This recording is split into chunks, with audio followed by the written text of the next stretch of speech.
Bradford برطانیہ میں ایک احتجاج، مائک پر ایک خاتون کی اشتعال انگیز تقریر اور پھر اسی تقریر نے پاکستان اور برطانیہ کے درمیان سفارتی ہلچل مچا دی۔ سوال یہ ہے کہ آخر پاکستان تحریک انصاف کے اس مظاہرے میں ایسی کیا بات کہہ دی گئی جس پر حکومت پاکستان کو برطانیہ کو سخت احتجاج ریکارڈ کروانا پڑا۔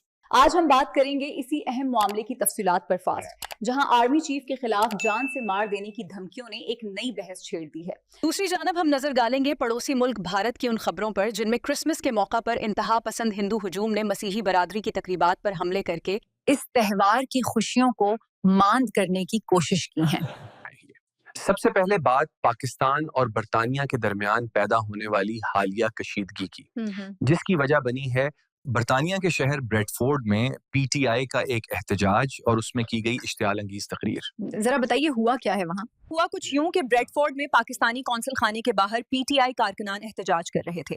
وہاں مظاہرے کے دوران ایک خاتون کو مائک پکڑایا گیا اور انہوں نے غصے میں ایسی باتیں کہہ دیں جو شاید پہلے کبھی کسی نے نہیں سنی۔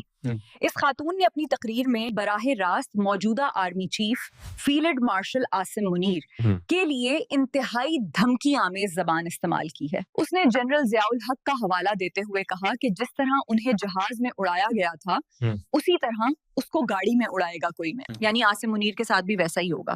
مزید یہ کہنے لگی کہ ایسے لوگوں کا انجام ایسا ہی ہوتا ہے، جتنی عورتوں ماؤں کی بددعائیں یہ لے چکا ہے۔ مطلب صاف تھا کہ آرمی چیف کو قتل کرنے کی کھلم کھلا دھمکی دی جا رہی تھی اور بددعائیں بھی دی جا رہی تھی۔ یہ تو بہت سنگین بات ہو گئی۔ حیرت کی بات یہ ہے کہ ایسا بیان سرعام دیا گیا۔ پھر یہ ویڈیو بھی وائرل ہوئی ہوگی۔ دراصل سب سے تشویشناک پہلو یہ تھا کہ پی ٹی آئی کے سوشل میڈیا کے جو سرکاری اکاؤنٹس ہیں، بالخصوص بیرون ملک والے، انہوں نے خود اس تقریر کی ویڈیو کو شیئر کیا جیسے وہ اسے پروموٹ کر رہے ہوں۔ مختلف ملکوں اور شہروں کے پی ٹی آئی اکاؤنٹس پر یہ ویڈیو گردش کرتی رہی۔ یوں سمجھیں کہ پارٹی کے باضابطہ پلیٹ فارمز نے اس دھمکی آمیز بیان کو پھیلایا۔ یہی وجہ ہے کہ معاملہ بہت گرم ہو گیا اور اسلام آباد میں حکومت نے فوراً سخت نوٹس لیا۔ پھر حکومت پاکستان نے کیا قدم اٹھایا؟ کیونکہ ظاہر ہے یہ تو پاکستان کی عالی و عسکری قیادت کو قتل کی دھمکی کا معاملہ تھا، وہ بھی غیر ملکی سرزمین سے۔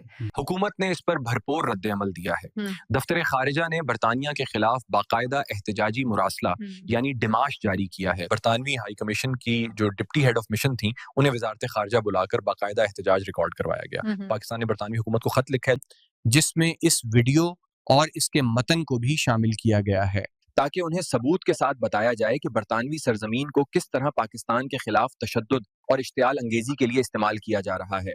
خط میں پاکستان کی طرف سے یہ موقف اختیار کیا گیا ہے کہ یہ محض بیان بازی یا سیاسی اظہار رائے نہیں، ایک خود مختار ریاست کے ٹاپ فوجی عہدیدار کے قتل پر اکسایا جا رہا ہے، جو کہ صاف طور پر دہشت گردی اور تشدد پر اکسانے کے مترادف ہے۔ مزید یہ کہ پی ٹی آئی سے منسلک بہت سے پلیٹ فارمز جو برطانیہ سے چل رہے ہیں، وہ بارہا ایسی پوسٹ اور پیغامات جاری کر رہے ہیں جو پاکستان کے اندر فساد، اشتعال اور عدم استحکام پھیلانے کی کوشش ہیں۔ پاکستان نے زور دے کر کہا ہے کہ برطانوی سرزمین کا اس طرح استعمال بالکل ناقابل قبول ہے اور برطانیہ کو چاہیے کہ ایسے عناصر کے خلاف سخت قانونی کارروائی کرے۔ جو وہاں بیٹھ کر یہاں ملک میں خون ریزی اور انتشار بھڑکانا چاہتے ہیں۔ واقعی سخت الفاظ ہیں۔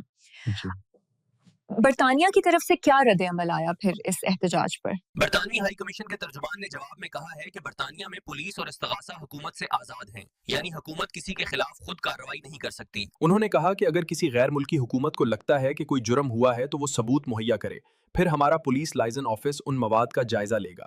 جو بھی شواہد یوکے کے قانون کی خلاف ورزی کی نشاندہی کریں گے، ان پر پولیس کارروائی کرتے ہوئے ممکنہ مجرمانہ تحقیقات کا آغاز کر سکتی ہے۔ سادہ لفظوں میں برطانیہ یہ کہہ رہا ہے کہ آپ ہمیں ٹھوس ثبوت فراہم کریں، ہم قانون کے مطابق دیکھیں گے کہ واقعی یہ جرم بنتا ہے یا نہیں۔ اب چلتے ہیں دوسری اہم خبر کی جانب جو خطے سے متعلق ہے۔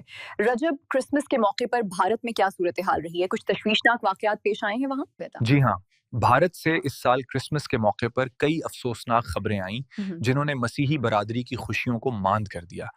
انتہا پسند ہندو گروہوں نے مختلف جگہوں پر کرسمس کی تقریبات کو نشانہ بنایا اور زبردستی بند کرانے کی کوشش کی۔ خاص طور پر دو واقعات بہت نمایاں رہے۔